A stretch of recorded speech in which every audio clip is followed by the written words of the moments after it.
Hey everybody, it is Friday night on my way home from work. This camera's tripping me out. I hit the button and it beeps, and I'm not sure if it's actually recording or not. I need to find out that for sure. Anyway, I'm on my way home. It's dark, and it's only 7 o'clock, but I'm like coming into a pretty big storm. So, and then my wife just called and wanted thunderclouds, so I gotta go stop by there too, which that's a whole lot of irony there. Thundercloud, it's like literally like dark that I'm driving into. So we need the rain. I just wanted it to wait a little bit longer until I could at least start on my way home.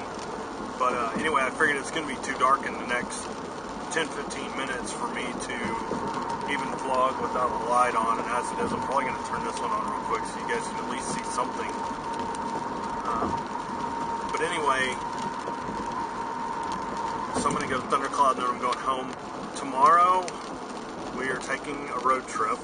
I spoke to the ladies auxiliary that works with the volunteer fire department in West.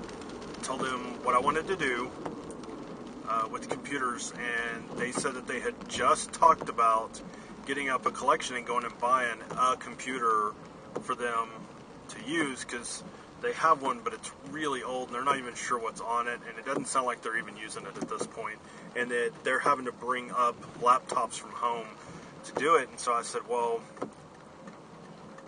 I asked her, I said, would it make everybody's life easier if I brought you a desktop for each desk? They have 2 desks, and I brought 2 laptops, so when you're up there helping them, you have a laptop to use that's there. You can use the desktop, and if they need to go to training, I'm sure at some point in time, when they start training more volunteers, because they lost, I think it's 12 people that they lost, they're going to need to take, something with them, and they'll have something that belongs to the fire department that they can take with them. So she was very excited and said yes. She goes, bring them, and tell me where to go and who to ask for tomorrow. So that's our plan. I'm going to go get the car looked at in the morning, and get up early, go get the car looked at, make sure everything's okay with it, and then I'm going to go and grab the equipment, and I think the wife and I are going. I think she's going to go with me up there to West, and we're going to go present them with those computers. So I'm excited. If you've watched my other vlogs when I've talked about going to these other fire stations, I've been excited. I was excited last Thursday when I went, and I was excited Wednesday night when I went. I was kind of rambling on my vlog. I was so excited. And I guess it's a respect thing with me, is that I have a ton of respect for what they do and what they put up with. And, you don't, just because you're paying your taxes doesn't mean that you're helping them or showing them respect. They don't get a lot of the tax money. I mean, it doesn't always just go to them. And I would say the majority of towns in Texas have a volunteer system. Your big cities, of course, have to have full-time firefighters. They also have a tax base. If you have 1 million people living in your city, you've got this huge tax base. If you got 5,000, you probably don't have the tax base to pay more than 1 or 2 people.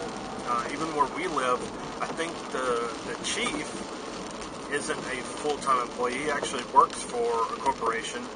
And I think the assistant chief and 1 or 2 others are the actual firefighters. And they have, I think, they're the Emergency Service District 2, and I think they have 3 stations. So, they rely a lot on volunteers. And so do the rest of them in our area, and that's why I've been trying to help them all out. But I really, really wanted to help West out, so I had emailed the city secretary yesterday, and she goes, thank you very much for thinking of our town when you receive these donations. Here's the number you need to call, and there should be somebody at the fire station. So when I got to work this morning, before I went in, I called, of course, talked to the lady from Ladies Auxiliary, and they were very excited, and I said, it's my honor to do something for the fire department, and it's not, I'm doing this because I know that they need it, they need help, and they lost a lot. They didn't lose, like their fire station, they lost a lot of people, and little thing helps with that. Anything to make their job a little easier is definitely something that's good for them and their morale. And so I told her, I said, like, but you know, I've been helping out our local ones too, because there's a lot of people that need the help. I mean, they're nonprofits, they're not state agencies. They get some money from the tax base because if they have full-time people, they get paid as part of the emergency service district. But you know, everything else has got to come from donations. And so when I went to the Smithville one on Wednesday, they're having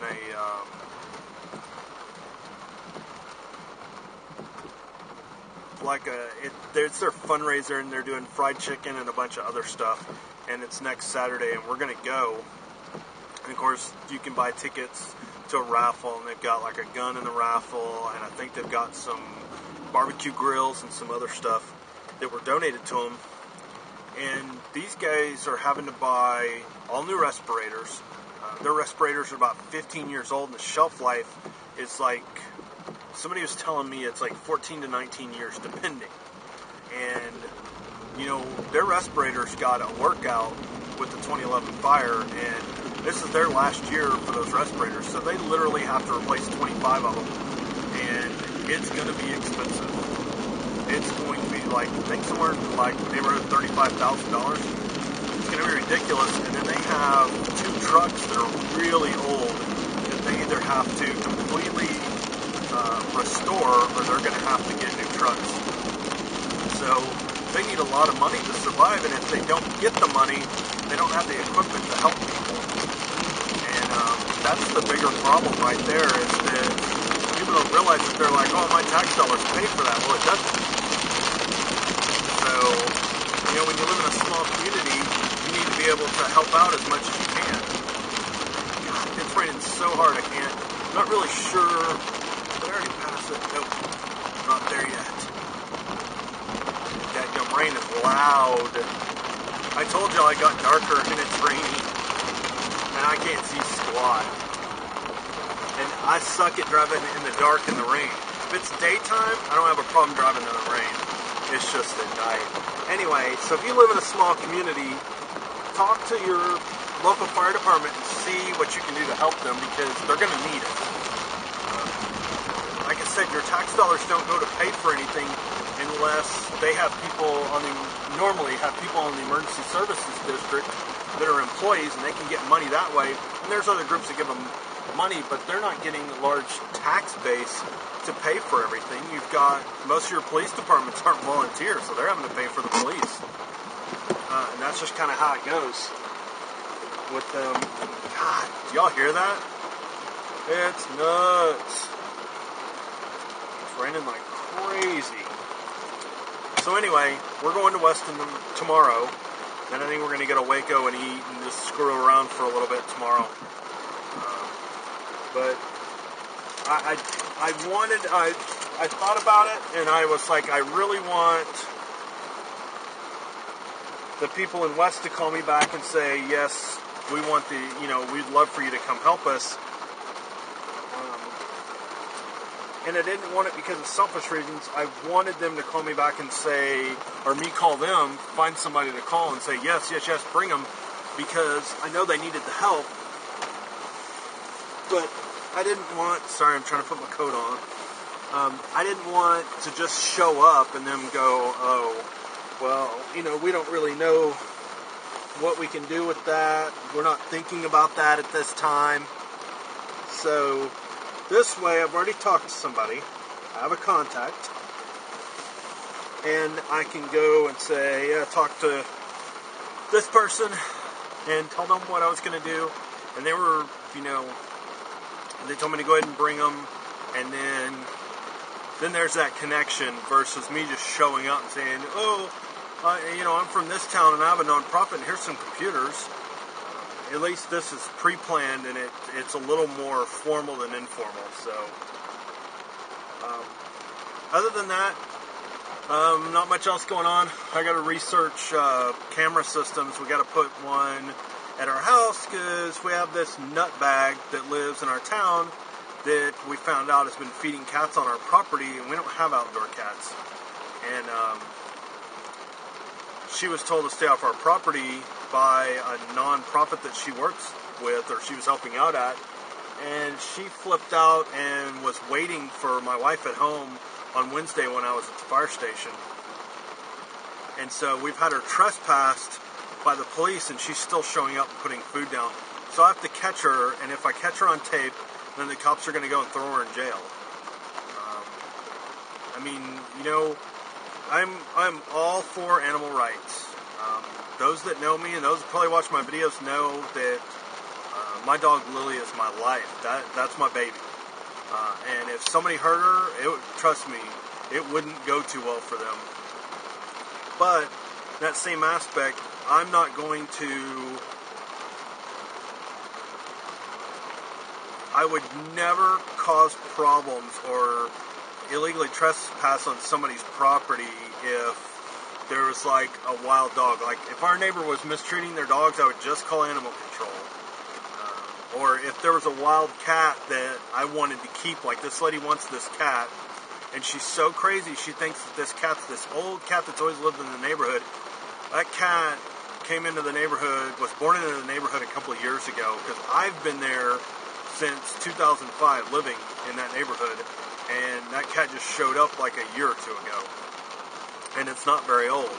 So she's Looney Tunes at this point over this cat, and so she could have just called animal control and had them ask us if they could put a trap out and get the cat. I would have had no problem with that. I would have said, oh yeah, get the cat off my property. Tired of dealing with that one and the other one. But she's getting all sneaky and sneaking around our house, and you know, there's trespass laws, and it's dangerous. It's not smart to cross onto somebody's property. You know, if I walked out there and I have my pistol on me and she's all peeking through the windows or sneaking around my house, you know, bad things can happen. And people don't think of that. They're like, oh, it's all about the animals. Well, you know what? Human life is worth much more than animal life. And I say that, and I have to put an asterisk on it, because if somebody hurt my dog, hurt Lily, I can guarantee you their life means nothing at that point. It's different when it's a pet. It's your family. It's not like a stray. If I saw somebody hurting a stray, I would probably say something to them. But you know, I wouldn't go and beat the crap out of them over it. It's not my animal. It's just an animal at that point. It's not anybody's pet. Crap. Alright, the rain's getting worse, and y'all probably can't hear me at this point, so I'm going to let you guys go.